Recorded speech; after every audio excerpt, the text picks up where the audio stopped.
Yes, we have. Yes, thank you. So, sea traffic management, we've been part of e-navigation for a long time. And we've been at the first e-navigation underway conference, and now we're at the first digital at sea conference, Asia Pacific. And we're really looking forward to cooperate with the Republic of Korea for many years to come. It was really interesting to learn about the projects that Han-Jin Lee from KRISO presented. I see a lot of things coming together. So what is sea traffic management? Basically, it's information. Sorry, I just need to confirm. Is there an echo for you or only for me? On our side, it's okay, yes. Good, perfect, then I'll go on. So it's basically operational benefits and coming from information exchange. And with the using the first operational instance of that platform that was mentioned in the opening speak, an easy platform for everyone to use.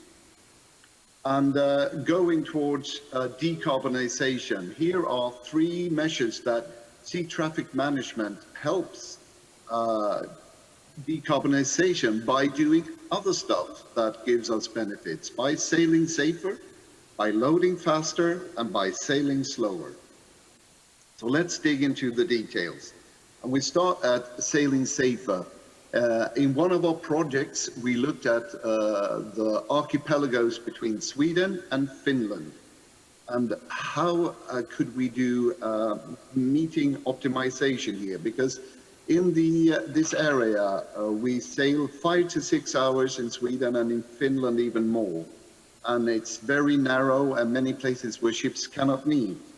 So we have provided all the pilots and all the ferry tools that can show the meeting points, projected meeting points with all ships traveling in both directions.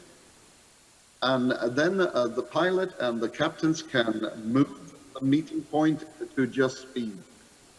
In this example, you see there's a cross where the projected place of meeting, and then you can move that and meet in a better place. This slide is showing a particular critical point in the approach to Stockholm, and you have the place where it's really narrow, and then you have the other ship almost sliding sideways. It's difficult to slow down at that point. So on the next slide, you see an actual case from the project. One ship was sailing in towards Stockholm and one coming out, and the projection was that they were going to meet in the most narrow point. So they adjusted that. It's just 5 minutes sailing to a much better place, and that meant they could slow down. And the effect of this slowing down, if you take the next one, was actually that they were saving 3% of the fuel while sailing. So the aim is to sail safer, and the side effect is that we actually make less carbon emissions, and that's really good. So that's sailing safer. Loading faster, we have a couple of bullet points to look at. Every port really wants faster turnaround times to give a better service to all the transport chain. So they're looking at technology, there are the cranes, etc. But what sea traffic management brings is information to improve the operations, because the biggest problem in ports are waiting times. And how can information change that? Well, when all actors have a standardized timestamp and know what things are starting and stopping, they can do much better plan and use the resources in a much better way. And one effect to that is that, well, it's not that long time a ship is in port and compared to the whole voyage. So it's not that much emission that is being saved. It's just about 1% of the total that can be saved. But if you look on the next slide, this 1% is really important for the ports, because their major problem is that air emissions, local air emissions, that's their biggest challenge for environmental reasons. And that's because the ports are usually very close to a city and a big polluter in the city area. This faster turnaround time can also mean they can use the quays and all the resources in the ports better, which means that in the future they might not even have to expand the port. They can use the current infrastructure better. So that was loading faster. Let's go to sailing slower. And we've looked at this for a long time. My colleague, Jose, who will be presenting after me, was involved in this study that calculated it on a lot of data and came to the conclusion that up to 20% can be saved by adjusting the speed arriving just in time. So this was one study. What did the other studies say? Well, on the next slide, you see that IMO did, with their Global Industry Alliance, did a calculation, and they did this for the 24 or 48 hours before arriving. So even at that time, they could see a saving around 8–9%. So the longer you can slow down, the more you can save, which explains the 20% in the previous slide. But these are just theories. What does it look in practice? If you look at what we did in the STM validation project, we had this example, a tanker sailing, and it received the notice that the berth was full. They couldn't arrive, they couldn't start offloading until a certain hour. So they decided to slow down, and they saved fuel and saved money. And this saving money is really an incentive for the shipping companies.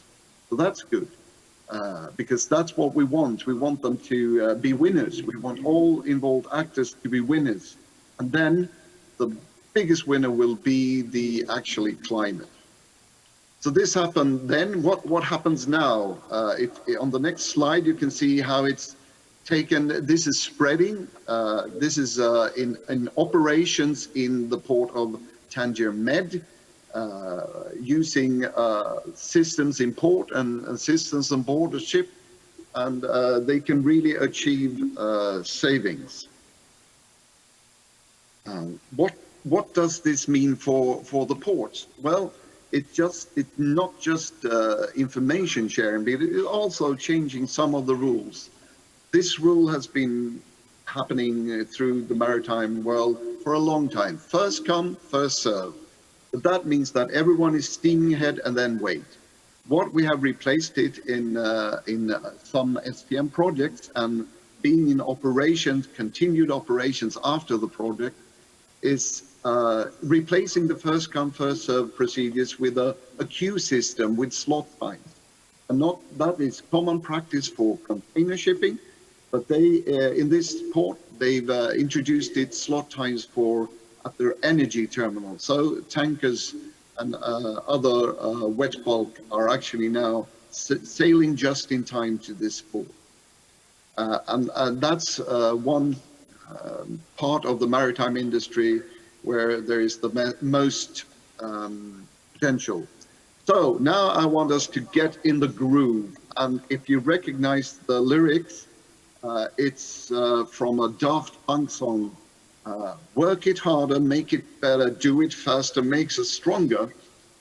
And I want you to put in the groove. And I'm just going to do a short little, I'm going to leave my chair, but I will be back very soon.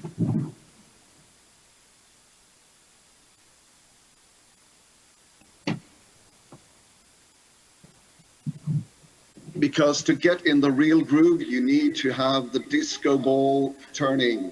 And now do you hear this song in your head? Work it harder, make it, do it. Okay, if you do, let's go into decarbonization groove. Hit it. Sailing safer, loading faster, sailing slower makes us better. So this is the new theme song for decarbonization for our future. And with that, I say thank you from my side. And when we meet next time, I will play the song and we will sing all together.